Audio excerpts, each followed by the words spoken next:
Welcome to the Nonviolent Jesus podcast. I'm John, Father John Deere, and today I'm speaking with my friend Lisa Sharon Harper of Freedom Road. This is a project of beatitudecenter.org, where you can find many other podcasts and regular Zoom programs on the nonviolence of Jesus, practicing nonviolence, and working for a more just, more nonviolent world. So let's begin with a little prayer, as usual. So I invite you just to take a deep breath wherever you are and to relax and recenter yourself. Notice how you're feeling. And let's all enter into the presence of the God of peace who loves you infinitely, personally, and everyone everywhere. And we welcome the risen nonviolent Jesus here with us and ask for whatever grace you need to follow the nonviolent Jesus more faithfully and to do God's will. God of peace, thank you for all the blessings of life, love, and peace that you give us. Be with us now as we reflect together on your call to follow the nonviolent Jesus and work for a more nonviolent, more just world. Bless us, inspire us, disarm us, strengthen us, and send us out to do your will, to do our part, to help end poverty, racism, greed, injustice, war, nuclear weapons, fascism, sexism, environmental destruction, and all violence, that we might be who you created us to be, your holy peacemakers, your beatitude people, and welcome your reign of universal love, nonviolence, and peace on earth. In Jesus' name, amen. It's a great blessing to welcome my friend Lisa Sharon Harper. Lisa was a leader at Sojourners Magazine and then went off and founded Freedom Road, which you can look up at freedomroad.us. She's a theologian, writer, speaker, activist, and trainer who has worked from Ferguson and Charlottesville to South Africa, Brazil, Australia, and Ireland. Her book, Fortune, How Race Broke My Family and the World and How to Repair It All, was named the 2022 Book of the Year by Word and Way. Her book, The Very Good Gospel, was named the 2016 Book of the Year by the Englewood Review of Books. Lisa is host of the Freedom Road podcast and has a column on Substack. Huffington Post identified Lisa as one of 50 women religious leaders to celebrate on International Women's Day. Good going, Lisa. Hey, Lisa, welcome to the Nonviolent Jesus podcast. It's really good to be with you, John. It's so fun Good. to be with you and your community. Just want to jump right into it. Are you ready? Into the deep end? Sure. The horrors and injustices of our country and our world, from, I don't even know where to begin, Trump, fascism, white supremacy, to taking away voting rights and civil rights, permanent warfare, abolishing all the pro-human resources for the poor at home and abroad, the treatment of women and children home and around the world, and really now a country totally at the service of billionaires, and the ongoing threat with nuclear weapons to the planet, and with fossil fuels, the coming of total climate chaos. I hear your dog in the background. Yeah, I'm going to shut the door. Okay. He's upset. It's all so depressing and overwhelming to me, but we do need to name it and talk about it. And I thought it would be helpful, and I've been asking everybody this, to just share what are your thoughts on what's happening right now in the country and the world, however you want to take that. Well, I have to say, John, that's a really heavy question. Yes, what are your of thoughts course. on the world? The whole world right now. Okay, it was a little over the top. So No. I'm happy to answer it, but it is a big, loaded question. Here's how I would begin to engage that question is, it helps me first to feel it. And when I feel it, I weep. I really do weep. I weep a couple times a day, kind of every day. And I'm not depressed that I know of. I'm totally doing stuff. I'm moving. I actually have hope. But you're grieving. Faith. You're grieving. I'm grieving, I think like the rest of the country, I'm grieving. I just today, not to date this recording, but it is important to say that this recording is happening the day before Juneteenth, and is also happening the same day as the opening of the Obama Center and the Presidential Center. And you're just reminded of another time, of another America. It feels like, and another church. And it's striking to me that because of the church's silence in the Obama era, with the rise of the Tea Party and so many evil things that had their seeds, in that time. And not only then, but you trace it all the way back to like the 1980s, late 70s, 80s, early 80s, when you had the rise of the religious right, and you had so many churches, church leaders around the country who were just silent. And because of their silence, they didn't have leadership. They didn't know which way is the just way, which way is the right way, which way is the Jesus way. And maybe because of the spiritual formation of our faith, that it was personal, right? It was private, as in our faith can't enter into the public square. It shouldn't actually go beyond me and my priest, me and the rosary, me and my prayers, me and the liturgy, me and the altar if you're an evangelical. Like that's where my faith, it's just about me, really. And whether I go to heaven or whether the brokenness in my life is healed, whether I get to be freed from alcoholism or something, but it had nothing to do with and nothing to say for so many churches about the evil that was already in our society. And I'm being generous to start it, of course, in 1980. I mean, it really does go back. We're celebrating 250 years of our nation. It goes back further than that, It's in the Constitution. The evil is embedded in the Constitution.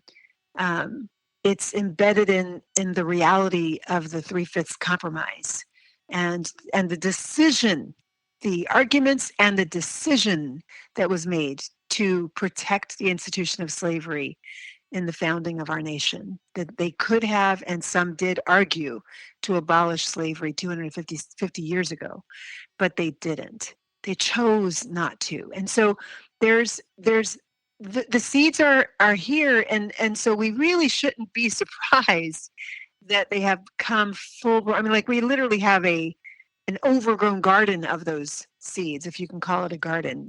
That's denigrating gardens everywhere, but you know what I mean by that. Overgrown with weeds, maybe it's a good way to put it. So I grieve for our inaction in the past, because I don't think it had to be this way. It didn't. And yet, at the same time, there has always, in every generation, there has been a remnant. There has been an active force within the church, within every arm of the church, whether you're Catholic or mainline or evangelical, fundamentalists even. I mean, there were, in every stream of the church, there's always been a witness of the actual Jesus way of being in the world. And right now, that witness is alive and well, and maybe even growing. And so, that is literally what sustains me. And my call in these days is to be a part of it.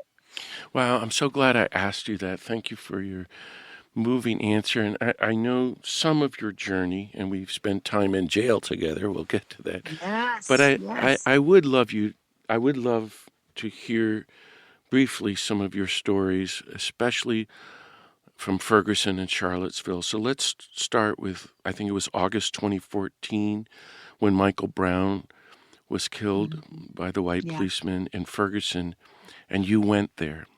So share a little about your experience there, what you witnessed, if you would. Well, oh, absolutely. Well, I have to say, this all kind of, it's like a narrative that marches from that time period to right now. Yeah. And and you kind of have to start it a year before that, actually. I know we talked earlier about starting it in 2014. I'm sorry to switch it up on you, but 2013 is really in a lot of ways like a huge mile marker, because in June of 2013, that's when the Supreme Court nullified Section 4 of the Voting Rights Act. And at the same time, that like literally within 1 month later, you had, I think it was Rand Paul or somebody in the Congress, put forward the Path to Prosperity, and the Path to Prosperity was their proposal for the budget, that it would cut 2/3 of the budget on the backs of poor people. And so their path then, I mean, it was like pre-2025, pre-Project 2025. Their idea then was to cut the budget like Doge did, and they were going to do it by cutting programs for poor people back then. And that was put forward 1 month after the Voting Rights Act was initially gutted of Section 4. And then that weekend, the same, like, so that Path to Prosperity was put out on a Friday. On Sunday of that same weekend, we got the verdict in the George Zimmerman case. And George Zimmerman, of course, was let off by the jury, who said, yeah, you're right, Trayvon Martin is responsible for his own death because he walked on cement, and he used the cement as his weapon, which is ridiculous. And so George Zimmerman had a right to defend himself. Oh my God.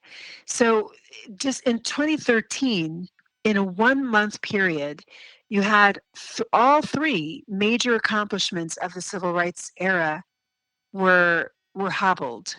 The Civil Rights Act through the George Zimmerman verdict, and the establishment of the stand your ground laws, the legitimization of it through that court ruling. The Voting Rights Act through the Shelby case, and also the war on poverty through the Path to Prosperity. So you had violence a year before Michael Brown, and then Michael Brown. And Michael Brown came about a month or two after, I believe, Eric Gardner, who was standing on a sidewalk trying to sell some loose cigarettes, and ended up being murdered by a police officer who put him in a chokehold, and he said, I can't breathe, and those were his last words. And so a few months after that, maybe a month or two after that, Michael Brown was walking home from a quick trip convenience store down on the corner off of Canfield Avenue in Ferguson of Missouri. And he was told by the officer, get the F off the street. He was yelled at by the officer, get the F off the street. And he just minded his own business. And the officer basically began an argument with him, and then a fight, and then Michael Brown ran, and while he was running, he was shot in the back and killed. And he was made to lay on the ground for 4.5 hours after that in the hot sun on August, I believe it was August 9th of 2014. I, like everybody else in the country, watched the newsreels for the whole first week, and we all saw the violence erupt from the police, who for the first time, this was the first time that we had seen the armored nature of police officers in Midwestern cities, since they had bought a lot of the armor, literal armor, that had been basically trafficked into United States police departments through the military after the Iraq War. So they bought a bunch of that military gear, and now they were like happy to use it. So they brought tanks out onto the street. They brought AR-15s. They brought out, all the things, and they began to actually shoot rubber bullets into the crowd. They were treating those crowds in a way that we had not seen. So that's really when it erupted. And I just was watching, and one night I just couldn't stop crying, and I prayed, and I said, God, what is my role here? Because I was working at Sojourners at the time as their chief church engagement officer. And what's my role? And as I looked around at the people who were protesting, I did a little demographic search and realized that neighboring area is all white. Like it's surrounded by white communities all around. And yet almost all of the people on the street were black. So I said, there got to be some good white people out there.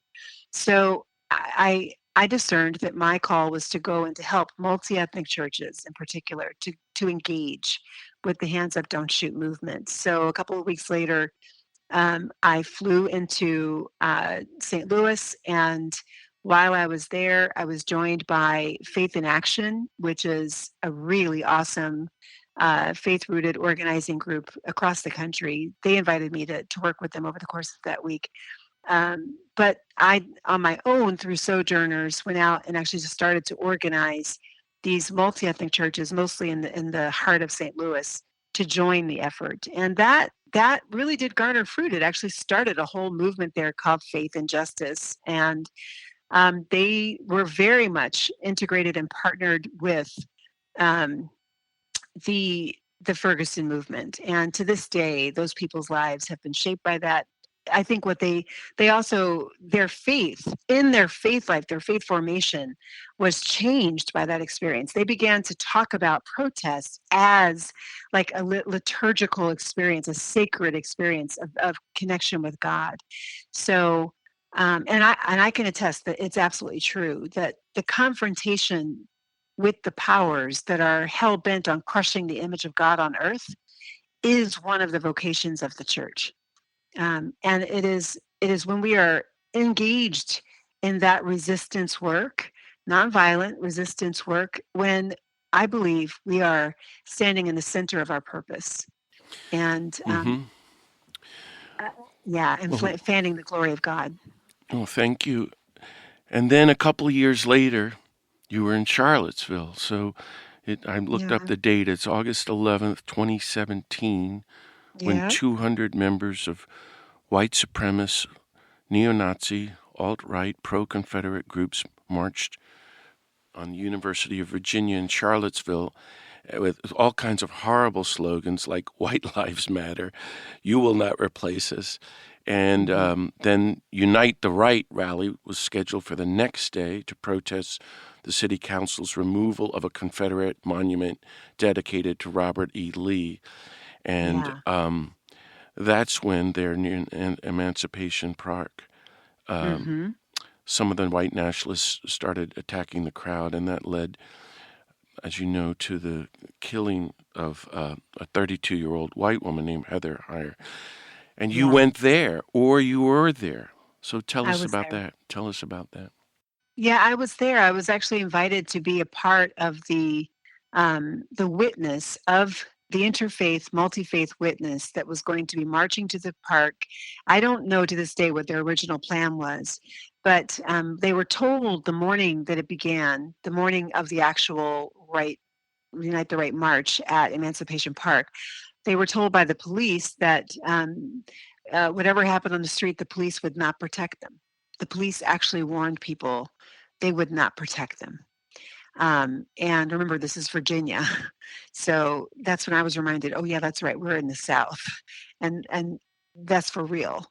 Um, and so our crowd went from like 500 that showed up at the church that morning to 80. And so there were 80 Wow, yeah. people. Yeah, there Including were Cornell 80. West. He was there. Yes. Yeah. Yeah. So Cornell West was there, and 80 other people. And it was, and I really struggled with whether or not I should go out. My mom was going to be going into surgery. What would happen to my family if my mom passed, or what would happen if I passed? Like, who was going to take of my mom? That thing. Who's, and what I heard the Lord say, I just, in my prayers, you hear that still small voice, and I really did sit down, head down, and pray before going out on the street. And I heard God say, take up your cross and follow me. And so I did. So I went out onto the street and joined the group. We walked 2 by 2 up toward the park, up to the park. And in that last block, we fanned out and flanked the whole street, took up the whole street. And there's a well-known picture of that now that you can see us walking toward the park. What we're looking at is the park. And we approached the park, and aligning the park were militia groups, each one of whom had an AR-15, and they were protecting the park from being entered by anybody else except for alt-right people. And so we just flanked the park. We basically just lined ourselves up on one edge of the park, and each of us had a militia person in front of us. And for about 2 hours, we literally sang and prayed and had liturgy. And our goal in that moment was to have an alternative witness of how we can be differently in the world. And so it was interfaith, and so it was very multi-ethnic and diverse, and it was nonviolent until it wasn't, right? So it was, our witness was nonviolent, but the violence began when there were masses of alt-right people. You said 200, it might be 200 groups, because there were many more than like 2,000 alt-right people who were there, neo-Nazis and other national, white Christian nationalists who were there.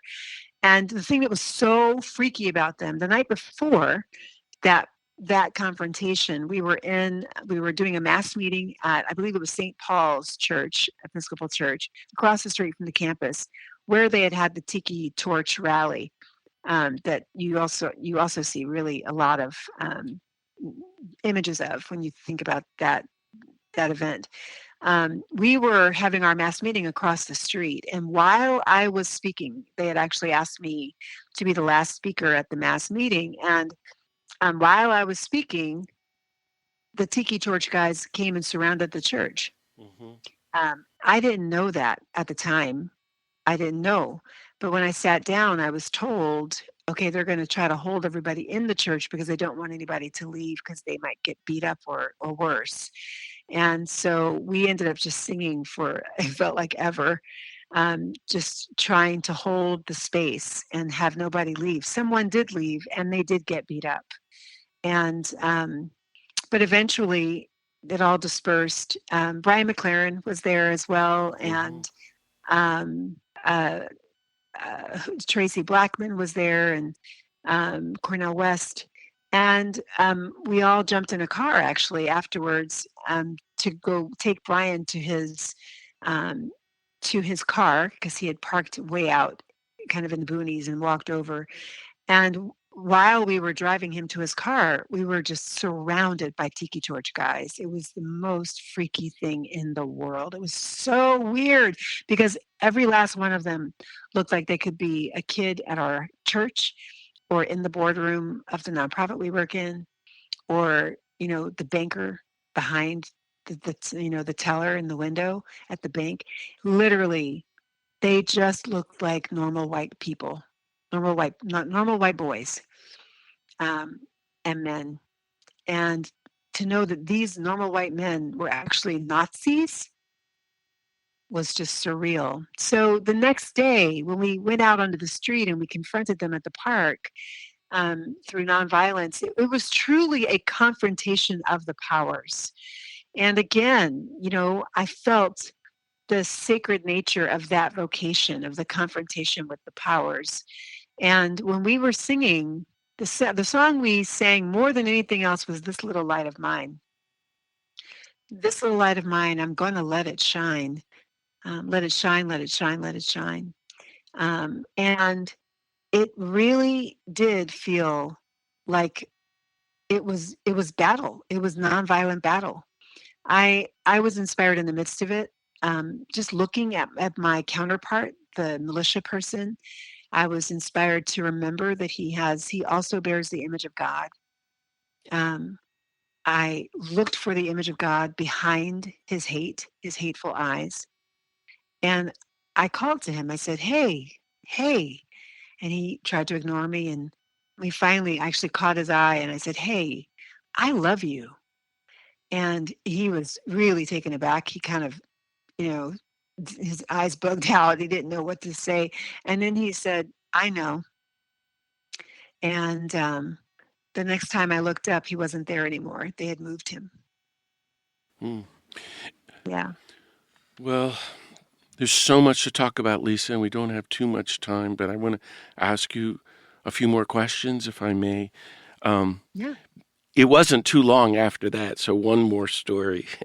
January Mhm. 2019, that you and I and a few friends like Shane Claiborne were arrested for opposing the death penalty. All we did Yeah. was stand on the steps of the Supreme Court on the 40th anniversary of it starting again. We had that massive banner that read "Stop Executions." It was such Yep. a lovely witness. And then we Yeah. were arrested. Now, I've spent a lot of time in jail, been arrested a lot, but that was a pretty tough action for me, and it was a very holy Yeah. experience. I wonder if you could share briefly a message about it, or why, a memory of it, why you did it, what you learned from it, or any other thoughts about that experience. Yeah, I mean, I will never forget that Yeah. because I was not expecting to spend the night in jail. Well, in You that know? kind of jail too, my Oh cell my was covered gosh. with cockroaches. Roaches. Yes, that's right. Unbelievable. The DC Yeah, Central cell block, place I know well. yeah, it's notorious for that actually, and we were 3 stories below ground, so there's no air. It was hot. I mean, hot as anything. You could barely breathe, and all they had was, like, this fan that would, Yeah. it was in the hall of the between the cells. It was horrible, and I remember, you know, I did it because my senior thesis in high school was an argument against the death penalty. Good And on you. not no joking, right? I got an A too. And I was so convinced that this was like, of course, such a, I mean, if this is such a great argument, I need to send this to Ronald Reagan. He will see the light if he reads my thesis paper. And so I don't know if I ever did, but I remember I was trying. I don't remember if I ever figured out how to. But so I was convinced, and I am convinced that it is evil. And it is evil for many reasons, not the least of which is that it is a final judgment on an issue that is not conclusive. I mean, the majority of cases that come back are actually wrong. They have gotten the verdict wrong because they've been swayed by their bias against people of African descent. People of African descent are much more likely to be levied the death penalty in death penalty states, and more likely than their white counterparts who do the exact same crimes or worse. And they're more likely to be found guilty of crimes that they did not commit. So if you have such a fallible system, you cannot levy such a final judgment, let alone the reality that it is not our place to take life. It is only God's place to decide who lives and who and for what time period. When we decide to take a life, we are playing God. We are contending with God for supremacy. So that's why I did it. I did not expect to spend the night in jail, but I have to say I'm grateful for it, because I will never forget just trying to sleep with those fluorescent lights on that steel bed that literally had no mattress at all, just the steel itself, the walls covered in roaches, and and trying to breathe 3 levels below ground, 3 stories below ground, and thinking to myself, this is what prisoners have to endure for years. And I was struggling minute to minute. And it just made me realize, I mean, honestly, prison is violent. I mean, Yeah. prison itself is violent. And Hmm. I just thought, my God, like we levy these huge sentences, 25 years to life, and we think we're doing justice. But honestly, one night in that place is too much. Yeah. And penitentiaries were created in or for as a means for penance, an opportunity for people to think about what they've done and maybe come to a different conclusion, to come to repent. But it's not that anymore. Now it's absolute punishment, and it's torture. Actually, it's like a slow torture, Hmm. and we're seeing that more and more as the same system, the same injustice system, is now being levied on non-criminal immigrants who might have overstayed their visas, or who are undocumented, and in some cases citizens who might have said something the government doesn't like, and so they've been swept up and they have been lost and some even killed inside of those prisons. And so I'm sitting here telling you this from Philadelphia, which is very close to Delaney Hall, where we have all seen the horrific conditions that detainees, immigrants, our immigrant neighbors are being held um, because of the hate that is spewing from this White House. So after that, shortly after that, I think you founded Freedom Road. So I want to ask you about that, and we won't have too much more time. And then I want to ask you about Jesus in the midst of all this. I remember around the time you started Freedom Road, I invited you to be one of our speakers. I think we were the first event ever, shortly after the unveiling of the Martin Luther King statue around the corner from the Lincoln Memorial. We had a great rally, and then you spoke about Dr. King and nonviolence, and we all marched across to the Lincoln Memorial, and then we went to the White House. And some of us we blocked the entrance to the White House, and the cops refused to arrest us because this was Trump's first administration, and they said, "We're not arresting you. We support you." And but that was a great day. So, well, tell me about Freedom Road, which I always think of in light of that great day we had. Oh, well, thank you so much. Freedom Road is a consulting and communications group. And so, what we do more than anything is we help shape message. We train people of faith to engage that message in the public square, either to amplify it, to speak it, or to do it in the public square. And then we also walk alongside people in actions like the one that you called us to, um, in order to live the message in the public square. And so our trainings span the gamut, anything from a pilgrimage that we contract with a church or an organization or a school to do that takes them through the story of a people group, helping them to understand how this confrontation of powers is happening in our land and what does our faith have to say to it or say about it. Um, or it could be the formation of a forum, a conference, or a summit that someone contracts us to put together and to run for them. It could also be consulting work that we do that helps organizations to do justice more justly. And so we are that shop, and then of course we also have our all of our social media work, which is Substack is our main place. So if you ever want to connect with me or Freedom Road on any platform, the first place you go is Substack, and then from there you'll find everything. Great. Yeah. Can you say a word about your books, The Very Good Gospel, or your book, this provocative title, Fortune, How Race Broke My Family and the World and How to Repair It All? Yes. Well, that's Fortune. Fortune came out in 2022. It was and is a study of my family in order to understand how the breaking of shalom happens in our families and in the world, and what the repair of that shalom will require from us. Wow. I did 30 years of research in order to write that book. It didn't start as a book. It started just from me doing family research. But then as I was researching, I started realizing this is not just the story of my family. This is really the story of America, because I found that my family story reaches back to 1682 on the eastern shore of Maryland and Wow.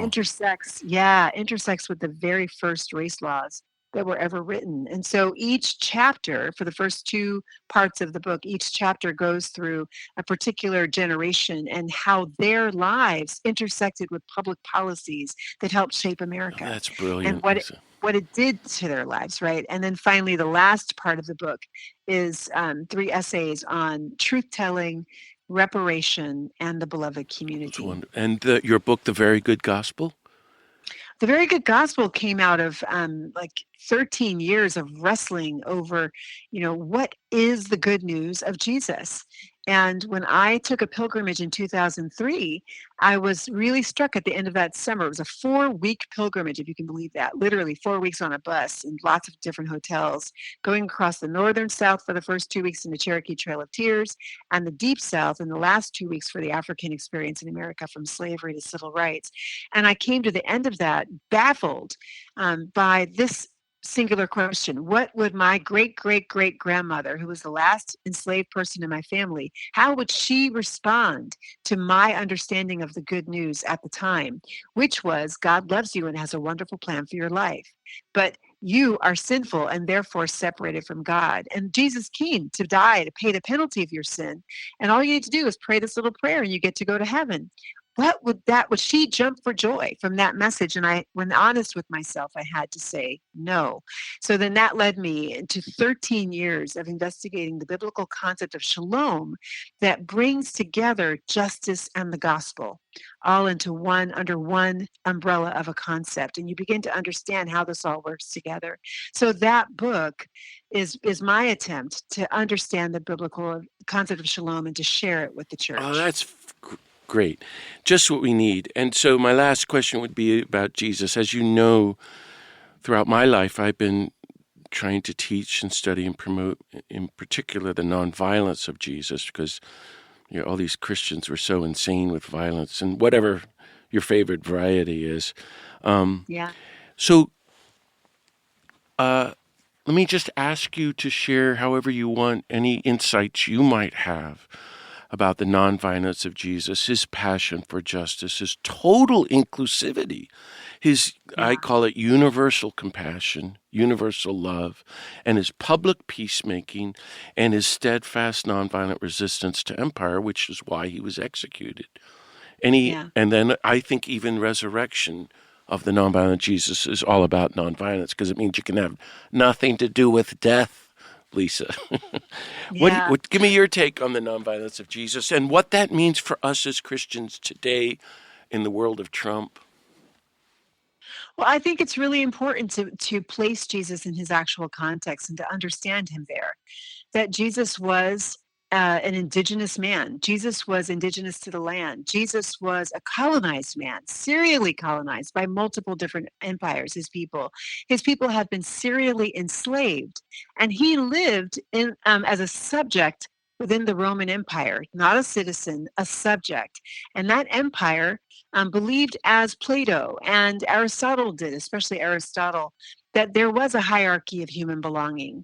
And basically, those who were not like the Romans and those who had been conquered by the Romans, had proven that they were created to be enslaved. So the Romans who put him on that cross, they would not have actually seen him as fully human. So when you look at nonviolence, nonviolence, more than anything, is rising from the communities that have been violated by the logics of domination.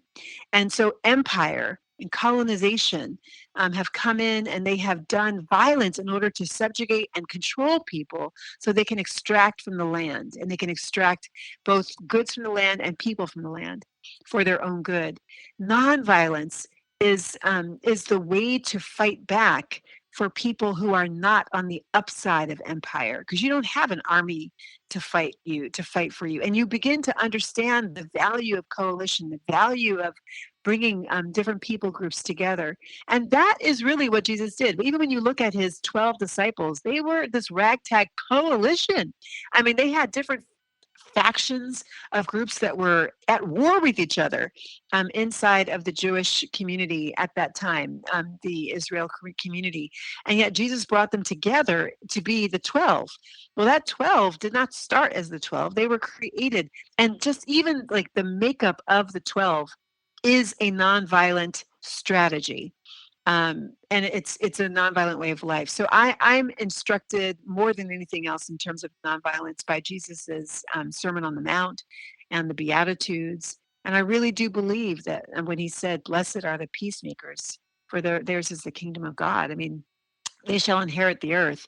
I think he really he knew that he was saying something he actually believed. It's not just a saying, and it's because the logics of domination are in direct opposition to God. And ultimately, the logics of domination are attempting to dominate God because they're trying to dominate the image of God on earth. So, nonviolence is really the only way to not be at war with God when contending for freedom, for liberty. Wow, that's a great note to end on, and that's so beautiful and inspiring. I wish I had more time, so Lisa, we're going to have to talk again. Okay. Thank you so much, Lisa Sharon Harper, for speaking with me today. And thank you, friends, for listening to the Nonviolent Jesus podcast. You can hear more podcasts and find other upcoming Zoom programs at beatitudecenter.org, where you can also sign up to receive our free e-blast with news about upcoming podcasts and Zooms. You can help me, please, by telling all your friends and coworkers and people at church about this podcast, and also I hope you'll get my new book, Universal Love, Surrendering to the God of Peace. And if you're on Substack, besides looking up Lisa, you can look me up at Father John Deere. So may the God of peace bless you all. We keep on following the nonviolent Jesus and resisting war, racism, fascism, and injustice, and working for a more just, more nonviolent country and world. See you next time. God bless you.